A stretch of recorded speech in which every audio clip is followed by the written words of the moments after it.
माझा भाऊ इतका स्वार्थी असेल ना असं मला स्वप्नातही कधी वाटलं नव्हतं। अरे जनाची नाही तर किमान मनाची तरी लाज बाळगायचीस।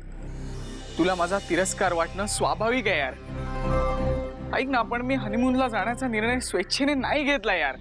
मग कोणी धरला हट्ट? रेणू सांग ना तिला, समजाव तिला। रेणू नाही रे, मग आई। आईने माझ्याकडे आग्रह धरला। तू कसा काय काकूच्या आग्रहाला बळी पडला? अरे सुरुवातीला मी पण तिला नकारच दिला होता, पण नंतर तिचं म्हणणं पटलं यार मला। आता काय बोलली काकू तुला? रेणू घरात आल्या आल्या आजीचं हे असं झालं। घरातले लोक आपल्याला पांढऱ्या पायाची समजतील अशी भीती तिच्या मनात असणार।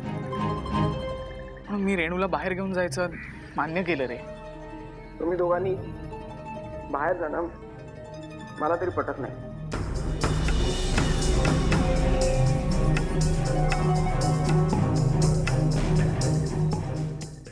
प्राजक्ता, अभि आणि रेणू आजीचं दुःख विसरून हनीमूनला जात असतील तर त्यांना जाऊ नका असं मी कसं सांगू बाळा?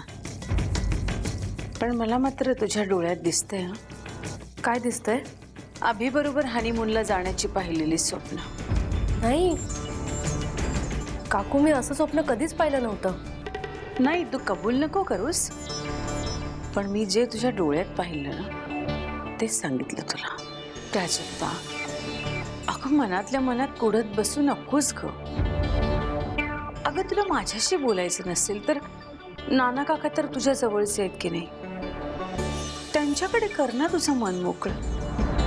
मन मोकळं केलंस ना तर स्वतः पाहिलेली स्वप्न विस्कटताना बघताना कमी त्रास होतो। तू का नाही ग मला सांगितलंस की तुझं अभिवर प्रेम आहे म्हणून?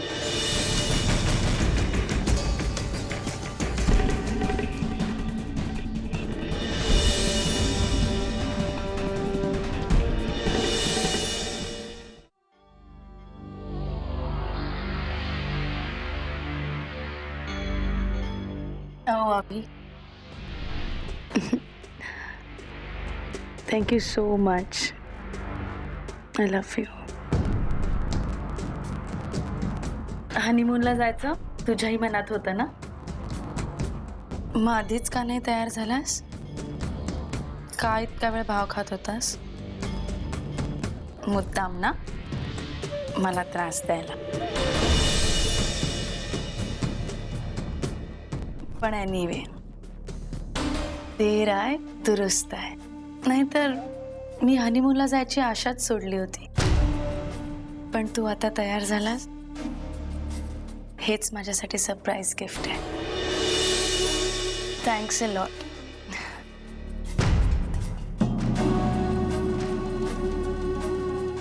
रेणू, हनीमूनला जाणं अजूनही माझ्या मनाला पटत नाहीये। नाही आता अजिबात पण नाही। आणि बेन, आपण हनीमूनला जायचं। मी बॅग सुद्धा पॅक केली, स्वतः आईंनी बुकिंग करून दिली आहे, त्यामुळे कोणी काही म्हणणार नाही आणि कोणी आपल्याला अडवणारही नाही। आईंनी डिसिजन घेतल्यावरती कोण काय म्हणणार आहे? आणि आजींना जाऊन सुद्धा आता बरेच दिवस झाले, त्यामुळे चिअर अप आणि पटकन उरक। यावर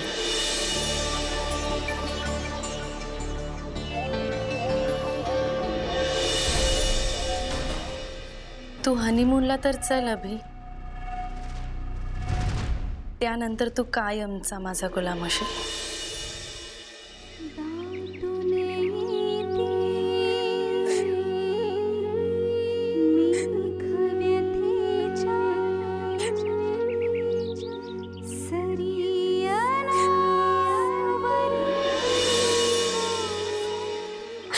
बाबा, का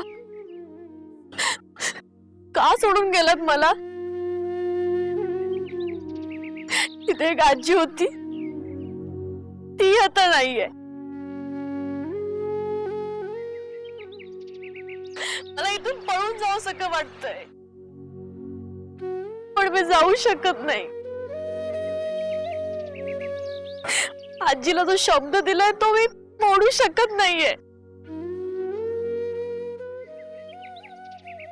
आणि त्या रोजनिशीत तर काय मला अर्थच लागत नाहीये.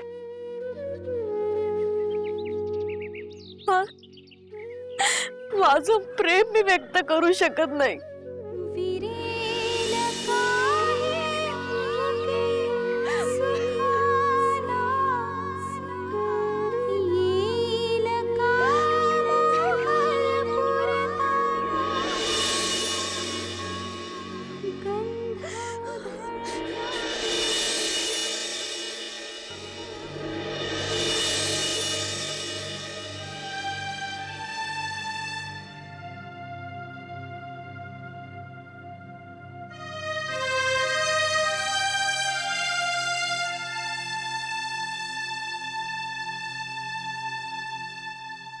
अभि,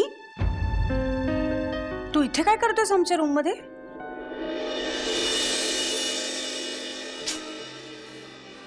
मला कळलंच नाही मी कधी कसा आलो ते.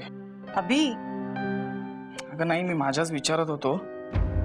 एवढा कसला विचार करतोयस की तू कुठे आहेस याचं तुला भान नाही राहिलं? मी हनीमूनला जाणं कॅन्सल करतो. काय? अगं आजी आत्ताच गेली.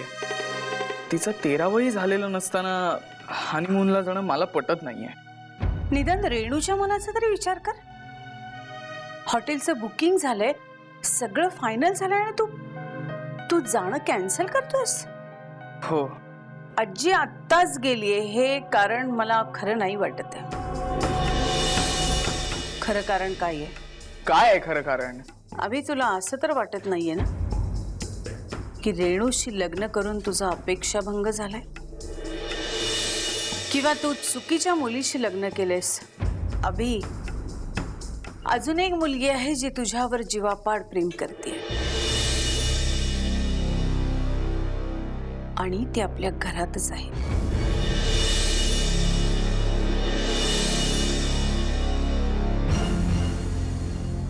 आई काय बोलतेस तू? हे कोण मुलगी माझ्यावर प्रेम करते? आणि ती आपल्या घरातली? प्राजक्ता. काय?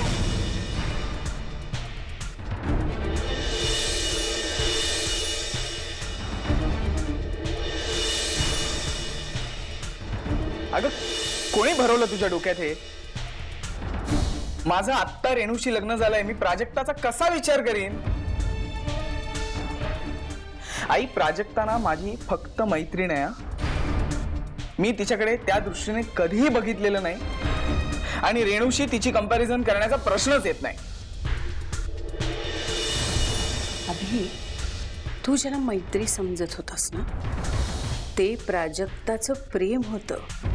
आई, मला सांग अभि, एक तरुण मुलगी तुझ्यावर इतका जीव ओवाळून का टाकेल? अभि, काय असतं माहितीये का, आगीसमोर लोणी ठेवलं ना की ते वितळतच, आणि तुझ्या नकळत तू प्राजक्तासाठी आग बनत गेलास. तुझा सहवास तिला हवा हवासा वाटायला लागला. इतकंच नाही तर रेणूशी तुझं लग्न होऊ नये असंही तिला वाटत होतं. आई, काहीतरीच बोलू नकोस.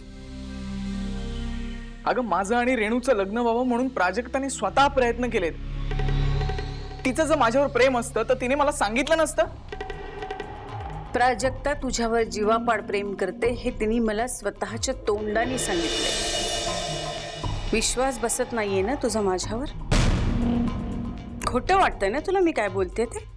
आई, जाऊन बघ टेरेसवर, किती अस्वस्थ झालीये प्राजक्ता, कशी एकटीच बोलतेय स्वतःशी.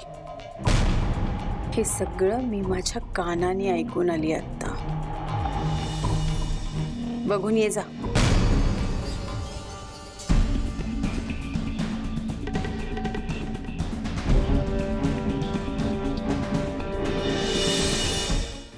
आजी मला या नात्यात अडकवलंस.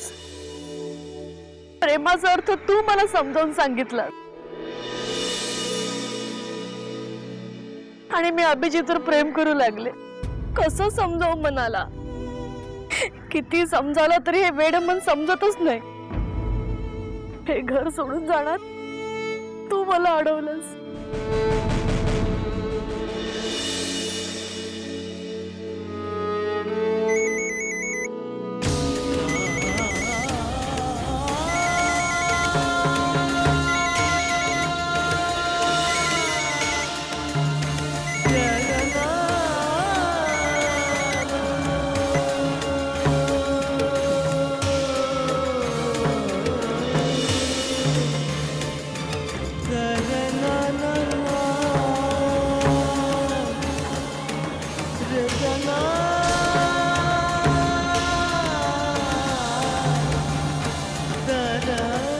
प्राजक्ता,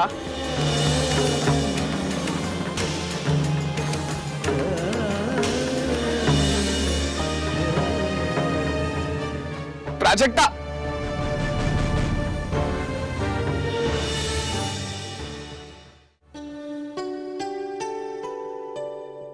झाली तयारी? हे काय, बॅगच पॅक करते. आई थँक्स हा. तुम्ही स्वतः अभिला इतकं कन्व्हिन्स केलं ना, म्हणून तो बाहेर यायला तयार झाला. तू माझे आभार मानतेस खरी, पण त्याचा स्वीकार करायचा नाही प्रश्नच आहे माझ्या समोर. का? रेणू, मला वाटते की मी केलेले सगळे प्रयत्न बहुतेक वाया जाणार. म्हणजे आम्ही बाहेर जायचं नाही? आई, आता सगळं ठरल्यानंतर काय झालं? आणि तुम्हीच तर. माझी काही हरकत नाहीये का तुमच्या जाण्याला? मीच प्रयत्न केले ना तुम्ही बाहेर जावं म्हणून. आमच्या घरातल्यांपैकी सुद्धा कुणाची काही हरकत नाहीये तुमच्या बाहेर जाण्याला. पण आमच्या घरातली नसलेली अशी एक व्यक्ती आहे जी तुमच्या दोघांच्या सुखाच्या आड येऊ पाहते. तुम्ही आनंदी राहिलेलं बघवत नाहीये तिला. मी तरी हात टेकलेत ग बाई तिच्या पुढे. ती म्हणजे कोण? प्राजक्ता? हा, मी तुला एवढंच सांगते रेणू, आता हे सगळं फक्त तुझ्या हातात आहे. आपल्या नवऱ्याला मुठीत कसं ठेवायचं हे तू ठरवायचंय सदा. काहीही कर, कसंही कर, पण अभिला हनीमूनला जायला भाग पाड.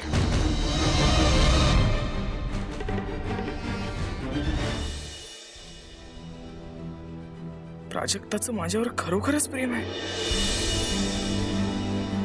पण ही गोष्ट तेव्हा माझ्या लक्षात कशी नाही आली? तू कुठली मुलगी पाहिलीस का?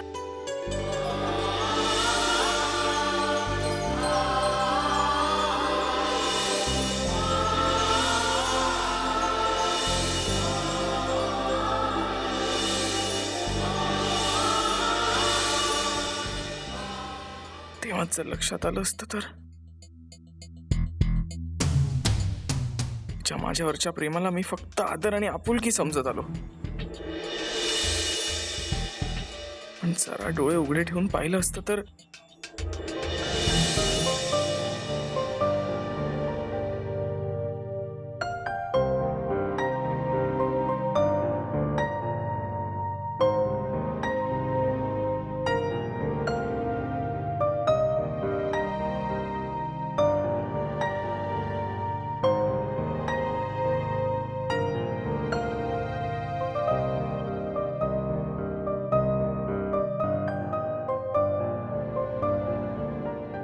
काय झालं अभि?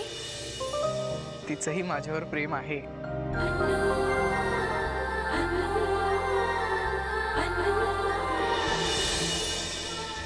हे जर आधीच कळलं असतं तर हे सगळं घडलंच नसतं.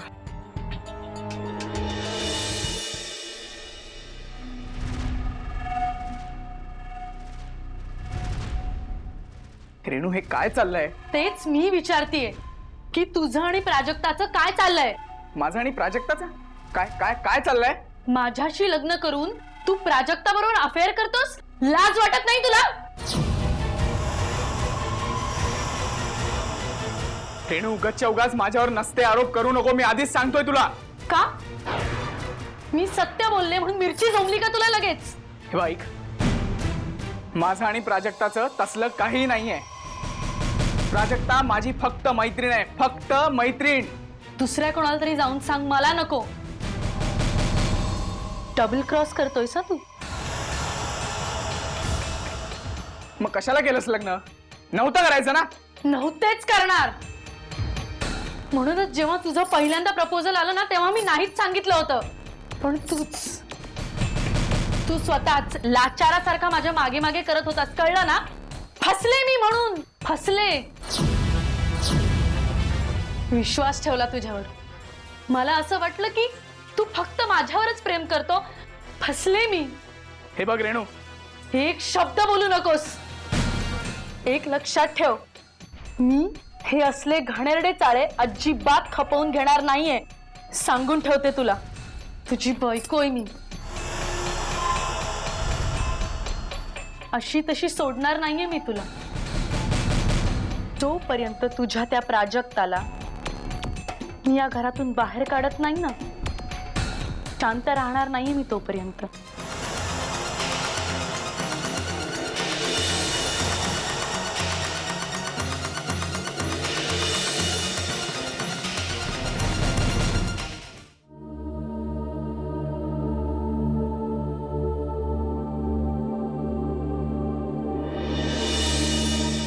प्राजक्ता,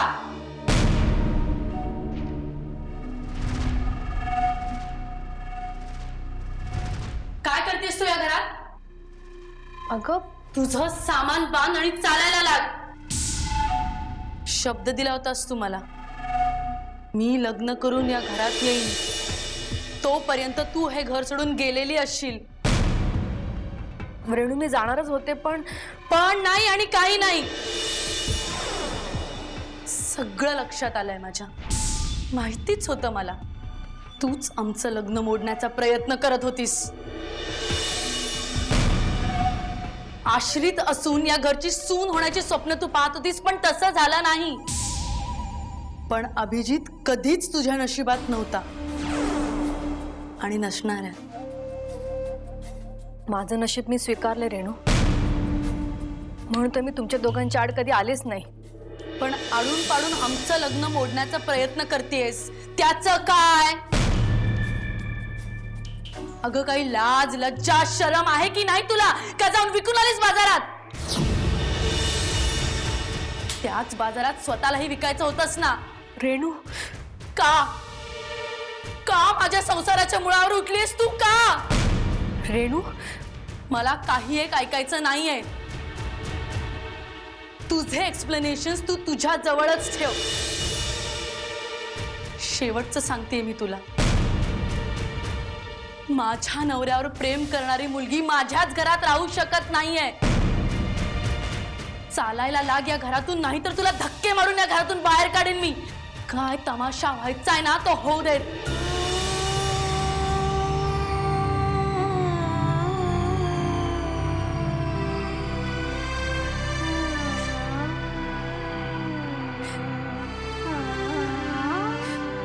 काय करू मी आजी?